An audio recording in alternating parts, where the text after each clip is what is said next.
여러분을 축복합니다. 아멘. 오늘 사무엘하 14장 1절부터 33절까지 말씀으로 얼굴을 볼 수 있게 하라, 얼굴을 볼 수 있게 하라, 이런 제목으로 말씀의 은혜를 나누고자 합니다.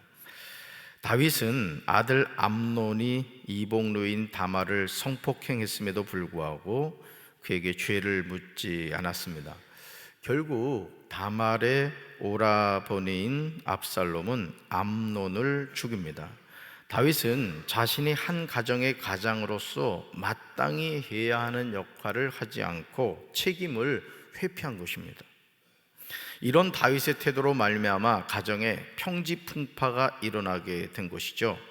압살롬은 암논을 죽인 후에 그수랑 암미엘의 아들 달메에게로 도망을 합니다. 다윗은 날마다 그의 아들로 말미암아 슬퍼합니다. 아마 자신의 잘못을 깨달은 것 같습니다.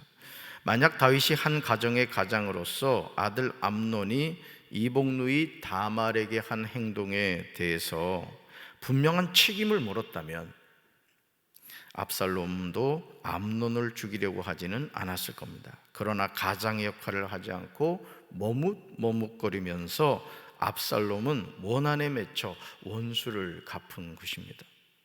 압살롬은 도망한 뒤에 그슬로 가서 그곳에서 새 해 동안 머물러 있었습니다. 그러는 사이 다윗 왕은 암논을 잃었을 때 받은 충격도 서서히 가라앉았고 오히려 압살롬을 보고 싶어하는 마음이 점점 간절해졌습니다.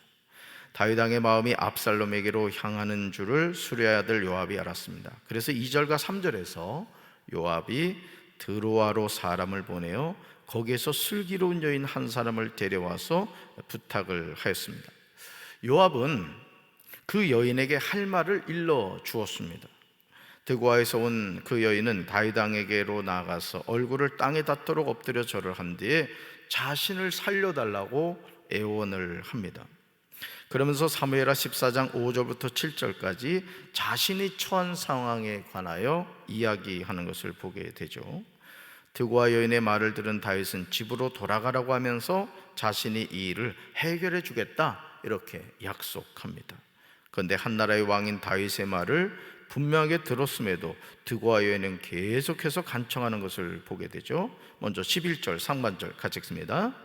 왕은 왕의 하나님 여호와를 기억하사 원수 갚는 자가 더 죽이지 못하게 하옵소서. 내 아들을 죽일까 두렵나이다. 아멘.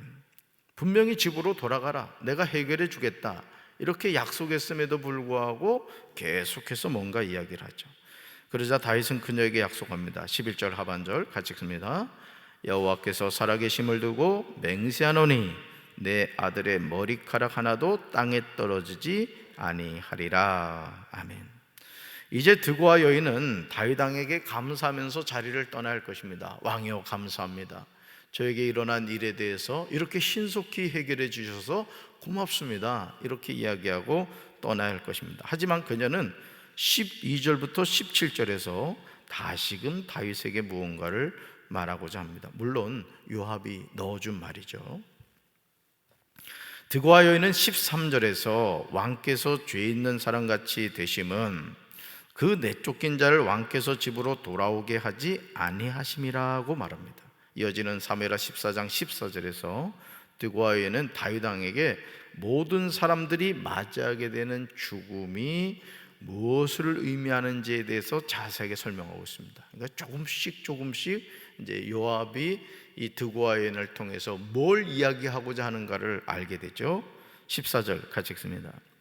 우리는 필경 죽으리니 땅에 쏟아진 물을 다시 담지 못함 같을 것이오나 하나님은 생명을 빼앗지 아니하시고 방책을 베푸사 내쫓긴 자가 하나님께 버린 자가 되지 아니하게 하시나이다. 아멘. 드고아 여인의 말을 들은 다윗은 사무엘하 14장 18절에서 그녀에게 자신이 묻는 것에 대해서 숨기지 말라고 하면서 이 모든 일에 요압이 너와 함께 하느냐, 이렇게 이제 묻죠. 그러니까 이제 다윗 왕도 이제 깨달은 거야.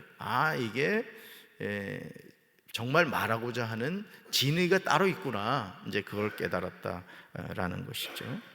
그러자 드고와 여인은 왕의 종 요압이 내게 명령하였고 그가 이 모든 말을 왕의 여종의 입에 넣어주었다고 고백합니다. 요압이 이렇게 한 이유가 20절에 나오죠. 20절 같이 읽습니다. 이는 왕의 종 요압이 이 일의 형편을 바꾸려 하여 이렇게 함이니이다. 아멘. 자, 암논은 압살롬에 의해서 죽었단 말이에요. 그러니까 이제 다윗의 마음에서 그 암논은 이제 서서히 잊혀져 가는 거예요. 그런데 누가 지금 다윗의 마음 속에 있는 거죠? 압살롬이 있었던 거죠. 그러니까 요압이 그걸 딱 깨닫고는 이 드고와 여인을 통해서 이제 압살롬을 데려오려고 했던 것입니다. 다윗은 요압을 불러서 가서 청년 압살롬을 데려오라고 합니다. 요압은 일어나 구슬로 가서 압살롬을 데리고 예루살렘으로 데리고 오죠. 그런데 사무엘하 14장 24절을 보실까요? 여러분 성경을 보세요. 다윗은 이상한 행동을 하는 것을 보게 됩니다. 그토록 보고 싶었던 아들이란 말이에요, 사실은. 그렇죠? 그리고 아마 다윗은 자기 자신을 많이 이렇게 책망을 했을 겁니다. 암논이 다말을 성폭행했을 때 내가 가장으로서 그 문제를 잘 해결해 줬어야 되는데 내가 너무 가장의 역할을 제대로 감당하지 못했구나. 그러니까 결국 압살롬이 암논을 죽인 것은 누구 책임인 거예요? 엄밀하게 보면 아버지 다윗의 책임인 것이죠. 왜? 가장의 역할을 제대로 하지 않았기 때문에 그렇습니다. 자, 그렇게 해서 이제 드고와 여인을 통해서 다윗이 그 압살롬을 이제 데려오라 이렇게 얘기를 했어요. 근데 이상한 행동을 하는 것을 보게 돼요. 24절 보세요. 24절. 압살롬을 자기 집으로 가게 하라고 하면서 자신의 얼굴을 보지 못할 것이라고 이렇게 말을 하죠. 그래서 압살롬은 자기 집으로 들어갔습니다. 여러분 이상하지 않아요? 여러분 사실 다윗의 마음속에 지금 누가 있었죠? 압살롬이 있었단 말이에요. 그러면 요압이 압살롬을 데려왔을 때 어떻게 했어야 될까요? 사실은 아버지로서 압살롬을 안아주면서 아들아 미안하다, 아빠가 가장으로서 역할을 감당하지 못해서 너가 다말에 대한 원한으로 암논을 죽인 것이구나, 그러면서 안아주면서 얼마나 마음이 상했니 이렇게 해야 될 텐데 오히려 자기 집으로 가게 하라, 또 자신의 얼굴을 보지 못할 것이다 이렇게 말을 하죠. 압살롬은 왕을 만나러 가지 못했습니다. 압살롬은 예루살렘으로 돌아와서 2해를 지냈는데도 왕의 얼굴을 한 번도 보지 못한 거예요.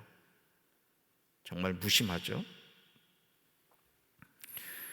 압살롬은 그러다 보니까 어떻게 돼요? 마음에 이제 또 상처가 쌓이기 시작합니다. 얼마나 어리석은 행동입니까? 사무엘하 13장 39절 보시죠. 39절. 다윗 왕은 암논의 죽음으로 인하여 슬픔이 가라앉자 이제는 압살롬이 매우 보고 싶어졌습니다. 요압은 이것을 알고 압살롬을 데리고 온 것입니다. 하지만 안타깝게도 다윗은 이복누이 단말로 말미암아 암논을 죽인 압살롬을 품어 죽이는 고사하고 외면을 합니다. 압살롬이 요압을 왕에게 보내보려고 요압에게 사람을 보냈으나 요압은 압살롬을 방문하지 않았습니다. 2번째로 다시 사람을 보냈으나 그는 여전히 오지 않았습니다. 그래서 압살롬은 요압의 밭에 불을 지르게 합니다. 그러니까 이 요압이라는 인물도 상당히 정치적인 인물이거든요. 이 성경을 쭉 읽어보면은 자신을 대신해서 군대 장관을 이제 다윗이 세우려고 하니까 그 아마사 같은 경우는 이제 막 칼로 찔러 죽이기도 하고 정말 정치적인 인물입니다. 그러니까 딱 보니까 다윗이 압살롬을 가까이 하려고 하지 않는구나, 이 나름대로 이제 계산이 있었던 거예요. 그러니까 진작 이렇게 다윗 왕을 만나게 해줘야 되는데 자꾸 이렇게 뜸을 들이고 있었던 거죠.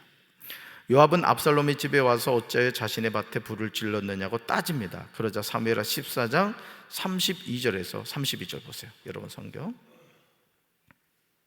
자신의 솔직한 심정을 요압에게 말합니다. 우리는 이 말씀을 통하여 압살롬이 아버지 다윗의 얼굴을 얼마나 보고 싶어 했는지 알 수 있습니다. 정말 안타까운 장면이 아닐 수 없어요. 32절 읽습니다. 압살롬이 요압에게 대답하되 내가 일찍이 사람을 내게 보내 너를 이리로 오라고 청한 것은 내가 너를 왕께 보내 아뢰게 하기를 어찌하여 내가 구슬에서 돌아오게 되었나이까. 이때까지 거기에 있는 것이 내게 나았으리다 하려 함이로라. 이제는 내가 나로 하여금 왕의 얼굴을 볼 수 있게 하라. 내가 만일 죄가 있으면 왕이 나를 죽이시는 것이 옳으니라 하는지라. 아멘. 이제는 나로 하여금 왕의 얼굴을 볼 수 있게 하라는 압살롬의 말이 절규로 들리지 않으십니까?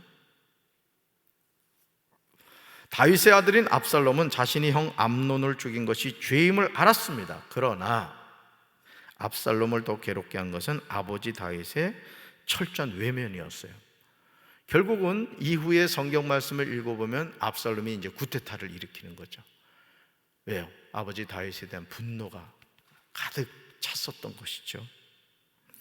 그래 요압이 왕에게 가서 압살롬의 말을 전했습니다. 왕이 압살롬을 부르니 압살롬이 왔습니다. 압살롬은 얼굴을 땅에 대고 왕에게 절을 했습니다. 왕은 압살롬에게 입을 맞췄습니다. 하지만 이런 부자지간의 관계 회복은 너무 늦고 말았다는 거죠. 왜? 원한이 사무쳤던 거예요. 이미 사실은 그 압살롬이 암논을 죽이기 전에 해결했어야 될 문제인 거죠. 그러니까 우리가 이 부모로서 자녀들과의 관계를 뭐 콩나라 판나라 할 수는 없겠지만은 또 우리가 아버지로서 어머니로서 또 정리를 해줘야 되는 부분이 있다라는 거예요. 사실은 이게 그냥 좋은 게 좋다라고 그냥 묻어가다 버리면 형제 자매 간에도 이게 원한이 맺히게 되는 거예요. 그러니까 다윗의 가정에 지금 그런 부분들, 특별히 가장으로서의 역할을 제대로 감당하지 못하면 형제 자매 간에 어떤 문제가 일어날 수 있는가, 이거를 우리에게 보여주죠. 그러므로 부모로 살아간다는 것은 쉽지 않습니다. 이 세상에서 처음부터 부모로 태어난 사람은 아무도 없습니다. 여러분 그렇죠? 여러분 혹여나 어머니 학과, 아버지 학과 이수하신 분 계세요? 보니까 아무도 이수를 안 하고 이 무면허로 지금 아버지 엄마가 됐다고. 여보, 그 면허 있는 사람이 아무도 없어. 그러니까 얼마나 시행착오를 많이 하겠어요. 그렇죠?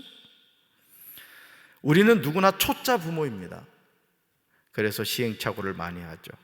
그러나 분명한 사실은 참된 사랑은 부족함을 채운다는 것입니다. 그래서 우리가 늘 하나님 앞에 기도하는 거예요. 우리 자녀의 이름을 불러가면서 또 자녀들의 이름으로 헌금을 드리면서 주님, 저는 초짜 부모거든요. 우리 자녀 주님 자녀잖아요. 주님이 지켜주세요. 그런 마음으로 늘 기도하는 거죠. 아멘. 우리 사랑하는 성도들, 오늘도 여러분의 자녀의 이름을 불러가며 기도할 때 혹여나 이 다윗의 가정에 있었던 이런 갈등의 관계가 우리 가정에는 있지 않는지, 또 부모로서 내가 정말 다윗과 같은 실수를 하고 있지 않는지 자신을 돌이켜보면서 하나님의 지혜를 얻는 이 하루가 되기를 주님의 이름으로 축원합니다. 가슴에 손 얹겠습니다. 하나님 아버지, 무자식이 상팔자라는 말이 있습니다. 우리가 자녀를 낳고 이 세상을 살아가지만 우리가 한 번도 학교에서 아버지는 어떻게 해야 되고 어머니는 어떻게 해야 된다는 걸 배운 적이 없습니다. 그러기에 우리는 수없이 시행착오를 하고 우리는 좋은 부모가 되고 싶지만 자꾸 좋은 부모와 다른 방향으로 갈 때가 많습니다. 다윗은 압살롬을 보고 싶어 했지만 막상 데려왔을 때 그 압살롬의 얼굴을 보지 않습니다. 주님, 오늘 우리 아버지 하나님이 좋은 아버지시듯 우리 또한 좋은 부모가 되어 사랑하는 자녀들을 기도와 말씀으로 잘 양육해가는 믿음의 부모들이 되게 하여 주시옵소서. 특별히 자녀들의 이름을 불러가며 기도할 때 주여 저들의 마음을 받아주시고 우리 자녀들의 삶을 축복해 주시옵소서. 예수님의 이름으로 간절히 기도합니다. 아멘.